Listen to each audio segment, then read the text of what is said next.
Everyone what's up. आज के video में बात करने वाले होंगे यार 7 best strategies you need to ace in your JEE Mains exam. ठीक है, जेईई मेंस एग्जाम जैसे आप सबको पता है काफी ज्यादा टफ और कॉम्पिटिटिव एग्जाम होता है। इसमें हर साल मिलियंस लोग स्टूडेंट में इसलिए मिलियंस एस्पिरेंट्स और मिलियन कैंडिडेट्स इस एग्जाम को अटेंड करते हैं। ठीक है, टॉप स्पॉट पाने के लिए ताकि जेईई एडवांस एग्जाम में क्वालिफाई कर सके और आईआईटी और एनआईटी जैसे कॉलेजेस में अपनी सीट पक्की कर पाए। ठीक है, तो आज की वीडियो बताने वाला हूँ कैसे आप अपने जेईई मेंस एग्जाम में काफी अच्छा स्कोर कर सकते हो। अगर आपका पोटेंशियल बहुत कम है तो अपने पोटेंशियल कैसे इंक्रीज करके काफी अच्छा मार्क्स और रैंक ला सकते हो। ठीक है, तो शुरू करते हैं नंबर 1 स्ट्रैटेजी से। Number 1 strategy is to plan your time table first. ठीक है, जो भी आपको एग्जाम आने वाला है, क्योंकि जेईई मेंस एग्जाम इसी जनवरी में आने वाला है, 24 जनवरी से स्टार्ट होने वाला है, तो फिर आपको समझना होगा कि अपने आप को सबसे पहले टाइम टेबल बनाना पड़ेगा, एक प्रॉपर स्केड्यूल बनाना पड़ेगा, एक स्ट्रैटेजी बनानी पड़ेगी टाइम टेबल में। ठीक है, ऐसा होता है क्योंकि जेईई मेंस एग्जाम का वास्ट सिलेबस है। वास्ट सिलेबस होने के वजह से आपको अपना एक स्ट्रैटेजी पहले से प्रिपेयर करनी पड़ेगी। आपको पहले देखना पड़ेगा कि आपका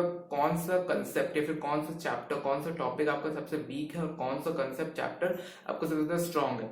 उसी के अकॉर्डिंग आपको अपना टाइम टेबल बनाना पड़ेगा। ठीक है, देखो करिए कैसे कि आप सबसे पहले अपना समझिए कि आपके पूरे 24 घंटे, पूरे एक दिन के अंदर आपका कितना आइडियल समय है जिसको आप डिवोट कर सकते हैं पढ़ाई में। ठीक है, अब अपना खाना पीना और नहाना धोना और फ्रेंड्स के साथ बातें करना, माँ बाप के साथ थोड़ा हेल्प और बातें करना, थोड़ा टाइम स्पेंड करने के बाद आपके पास जितना रेस्ट करने के बाद जितना समय आपके पास बच रहा है उसे मैं कह रहा हूँ आइडियल समय। ठीक है, मैं इसको इंक्लूड नहीं कर रहा हूँ कि अपने रेस्टिंग फेज को भी, खाने पीने फेज को भी इंक्लूड करो, बट इसको एक्सक्लूड करके आपके पास जितना समय बचता है, let's suppose 6 hours, 8 hours, 10 hours, वो आपका आइडियल समय होता है स्टडी के लिए। ठीक है, तो इतना समय आपको पहले से निकालना पड़ेगा, कैलकुलेट करना पड़ेगा 24 घंटे में से आपके पास कितना घंटा है जितना आप स्टडी को दे सकते हो।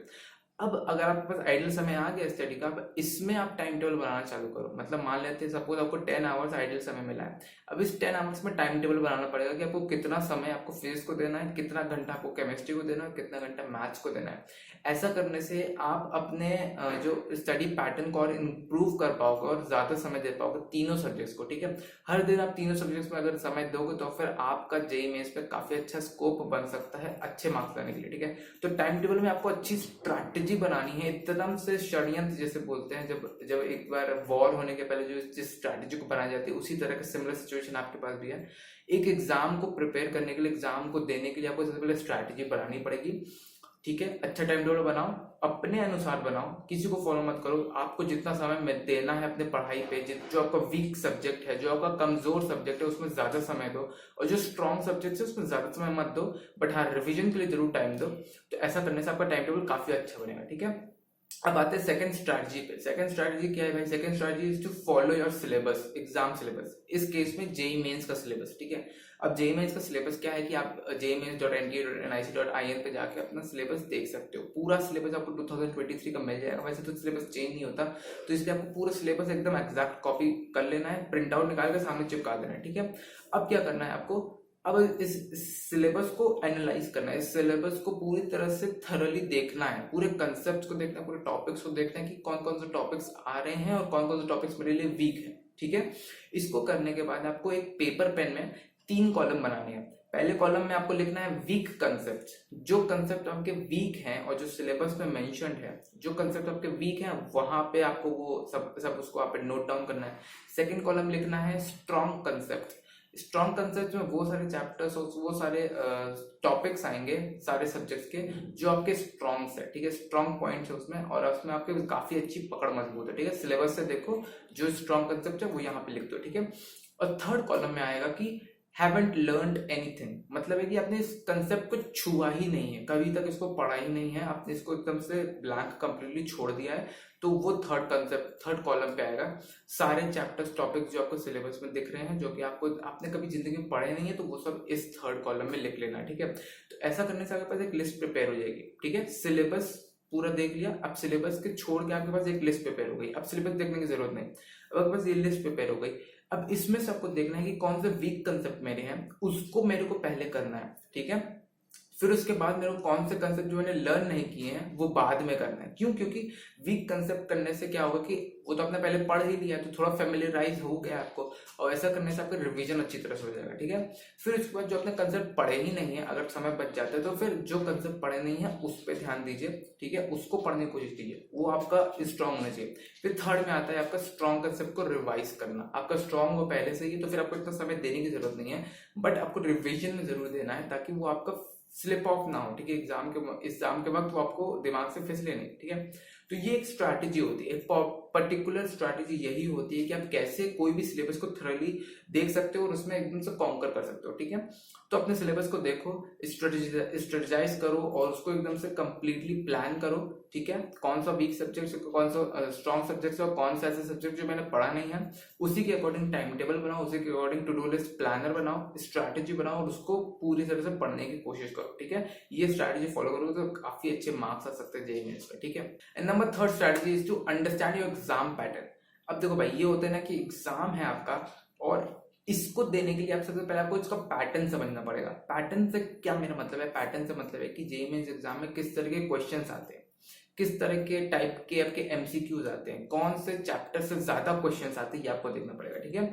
अब आप देख सकते हो कि आपको पता नहीं है, जैसे कि मैंने सेकंड स्ट्रैटेजी में बताया कि know your syllabus, know your exam syllabus, उसमें अगर आपको डिटेल्ड वेटेज जानने हैं कि हर एक चैप्टर्स के डिटेल वेटेज कितने हैं, ठीक है, डिटेल्ड वेटेज कितना है हर एक चैप्टर्स में, हर एक सब्जेक्ट्स के, तो फिर मैं उसको आपको सामने डिस्प्ले में दिखा देता हूँ, इमेज देख लो, इसको समझ जाओगे किस चैप्टर में ज्यादा वेटेज है। नहीं तो फिर मैं लिंक डिस्क्रिप्शन बॉक्स में डाल दूंगा, वहां जाके देख लेना कि किस चैप्टर का सबसे ज्यादा वेटेज है, उस चैप्टर को अकॉर्डिंग आप उसमें कंसेप्ट को रिवाइज कर सकते हो, उस कंसेप्ट को प्लान कर सकते हो, ठीक है। तो ये वापस फिर से आते हैं इसमें कि you have to understand your exam pattern. Pattern को समझने की कोशिश करो, प्रीवियस ईयर क्वेश्चन पेपर में जाओ, प्रीवियस ईयर क्रोम में जाओ, प्रीवियस ईयर क्वेश्चन पेपर को डाउनलोड करो, वहां देखो किस तरह के टाइप के क्वेश्चन आते हैं, कैसे टाइप से क्वेश्चन पूछे जाते हैं, वैसे ही क्वेश्चन प्रिपेयर करना चालू कर दो, क्योंकि कुछ पैटर्न सिमिलर हो जाते हैं, ठीक है। अब 2023 में अगर है तो फिर 2013 तो 2014 तक के पेपर को देख लो, वही सब पैटर्न आपके 2013 में भी आ सकते हैं, ठीक है। तो इसको आप फॉलो कर सकते हो, तो फिर आपके लिए काफी अच्छा रहेगा, ठीक है। Number fourth strategy is to understand each concept thoroughly. JEE Mains एक ऐसा एग्जाम है जिसमें आपको रटने की जरूरत नहीं है, ज्यादातर रटने की जरूरत नहीं होती, क्योंकि इसमें आपके जो क्वेश्चन पूछे जाते हैं वो इन डेप्थ क्वेश्चन और इन डेप्थ नॉलेज के बेस्ड में क्वेश्चन पूछे जाते हैं, ठीक है। तो अगर आपके पास किसी एक कंसेप्ट की प्रॉपर अंडरस्टैंडिंग नहीं है ना, तो फिर उसको अच्छी तरह से आप एग्जाम में सॉल्व नहीं कर पाओगे, ठीक है। तो एग्जाम में अगर कुछ दिन बचे हैं, 10 से 12 दिन बचे हैं, तो फिर आपको क्या करना है, उस एग्जाम्स में आपको उसके कंसेप्ट को इजीली और थॉरली अंडरस्टैंड करना है, ठीक है। पूरी तरह से डेप्थ में जाना है, पूरी तरह से समझना है, क्योंकि यही समय है अभी आपको समझने के लिए और अपने डाउट्स को क्लियर करने के लिए, ठीक है। इसके बाद अगर एग्जाम का समय तो आप किसी से डाउट पूछ नहीं पाओगे, तो फिर वहां पे रिग्रेट होने से अच्छा है कि अभी सब पूरे कंसेप्ट को थॉरली देख लो, किस किस कंसेप्ट मेरे स्ट्रॉन्ग पॉइंट्स और किस किस कंसेप्ट मेरा बहुत वीक है। अगर वो वीक है तो मैं अपने मेंटोर के पास, अपने फिजिक्स अपने टीचर के पास जाओ, अपने एल्डर ब्रदर सिस्टर्स के पास जाओ, वहां से जाकर पूछो कि इस कंसेप्ट को सॉल्व कैसे करते हैं, इस कंसेप्ट को समझने की कोशिश करो, जितना समझने की कोशिश करोगे उतना आपको डिटेल नॉलेज वहां पे मिलेगी, और आपका रूट्स जो कि जड़ होगी ना उस कंसेप्ट में ज्यादा मजबूत होगी, आप उसको इजीली सॉल्व कर पाओगे, ठीक है। जेईई में तो जेईई एडवांस में ज्यादा जरूरी होता है, क्योंकि इन डेप्थ क्वेश्चंस पूछे जाते हैं उसमें, ठीक है।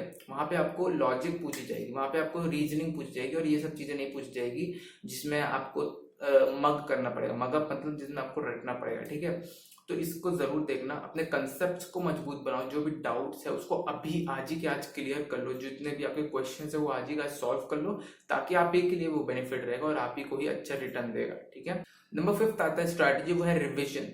अब मैंने कहा कि आपके वीक कंसेप्ट और स्ट्रॉन्ग कंसेप्ट कोई भी चैप्टर से हो सकते हैं, ठीक है। तो फिर वीक कंसेप्ट को तो आपको पूरी तरीके से पढ़ना पड़ेगा, बट स्ट्रॉन्ग कंसेप्ट जो है वो आपको रिवाइज करना पड़ेगा, ठीक है। टाइम टेबल में जैसे मैंने कहा आपको अच्छी तरह से स्ट्रैटेजी और प्लान बनाना है, तो उस प्लान में आपको रिविजन्स भी इंक्लूड करने हैं, ठीक है। कौन कौन से सब्जेक्ट्स को मेरे को रिवाइज करना है, रिवाइज हर दिन करते रहना है, कोई ना कोई कंसेप्ट आपको रिवाइज करते रहना है, ताकि वो आपके दिमाग से स्लिप ऑफ ना हो, और एग्जाम के वक्त जस्ट 1-2 दिन पहले वो आप भूलो ना उस कंसेप्ट को, ठीक है। जितने भी फॉर्मुलेज है, जितने भी डेरिवेशंस है, जितने भी क्वेश्चन है, जिस टाइप के क्वेश्चन है, आपको रिविजन करना है, अपने आप को उसमें और स्ट्रॉन्ग और बेटर बनाना है, ठीक है। रिविजन करने से आप उसमें ज्यादा अच्छी तरह से पकड़ आपकी मजबूत हो सकती है, ठीक है। और इसी के साथ नंबर 6 स्ट्रैटेजी आता है, वो है give your mock test. Mock test काफी इंपॉर्टेंट होता है यार, उसमें आपको एनालिसिस पता चल सकती है कि आप कितना पानी पे हो, आपको कितना कंसेप्ट आता है, आपको एक पर्टिकुलर सब्जेक्ट की या फिर एक टॉपिक की आपको कितनी नॉलेज है, ठीक है। इन डिमांड नॉलेज अगर आपको होगी, अगर आप मॉक टेस्ट दोगे तो फिर आपको पता चलेगा आप कितने पानी पे हो, कितना मार्क्स आ सकता है, उसी के अकॉर्डिंग आप और ज्यादा या फिर और उतना ही आप प्रिपेयर कर सकते हो, ठीक है। मॉक टेस्ट देना ज्यादा जरूरी है। बट एक और चीज जरूरी है कि एग्जाम के पहले मॉक टेस्ट देना थोड़ा सा डिसएडवांटेज हो सकता है, क्योंकि जब एग्जाम का एक प्रेशर रहता है, फिर उसके बाद उसमें रिवीजन करना रहता है, पढ़ना रहता है, ठीक है। और उसी केस में अगर आप मॉक टेस्ट देने लग जाओगे और अगर आपके मार्क्स खराब आ जाते हैं तो थोड़ा सा डिमोटिवेशन का सामना करना पड़ता है, ठीक है। तो इसको जरूर दिमाग में रखना, डीमोटिवेट मत होना, कभी भी अपने आप से निराश मत होना और सेल्फ डाउट मत करना, ये बहुत जरूरी है। और ये बात समझना कि कोई भी तरह का कोई ना एग्जाम हो, आप उसमें जरूर एक्सेल कर सकते हो अगर आप अपने आप पर बिलीव करो, ठीक है। एफर्ट्स पे अपने कोशिश करो, सारे एफर्ट्स पे हर दिन दिन रात मेहनत करो, आप जरूर इसमें परफेक्ट हो जाओगे, ठीक है। Number 7 strategy is to take regular breaks. Regular breaks लेना काफी इंपॉर्टेंट होता है, क्योंकि जेई मेंस जैसे एग्जाम या फिर कोई और पर्टिकुलर कॉम्पिटेटिव एग्जाम में अगर आप दे रहे हो तो फिर ये बहुत इंपॉर्टेंट होता है, एग्जॉस्शन और आपका जो माइंड हो जाता है वो बहुत टायर्ड हो सकता है, ठीक है। क्योंकि कंसिस्टेंटली अगर आप काम करते हो तो फिर आपको टायर्डनेस हो सकती है, ठीक है।